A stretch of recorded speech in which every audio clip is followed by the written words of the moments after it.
I'm Francis Derby of the Cannibal Restaurants in New York City and Los Angeles. Today we're going to be making pâté en croûte with duck. We start by breaking down a whole duck, separate the meat from the fat and the livers. Once everything's diced up, then add spices. We use fennel, pollen, anise seed, thyme, nutmeg, and porcini powder. We season it with salt, also pink salt.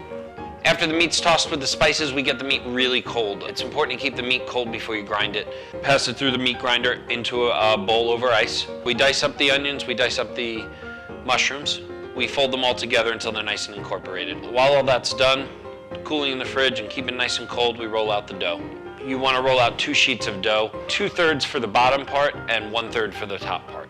Fold the short sides in first and then the long sides, and then gently fit it into the mold, being careful not to break the dough. It's very important that when you're adding the duck and mushroom farce, you're not letting any air in. So you fold in one side, paint it with the egg wash, fold in the other side and paint that with the egg wash.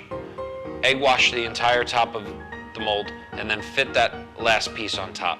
Once the top piece is added and you've glued it down with the egg wash, it's time to make the hole for the chimney.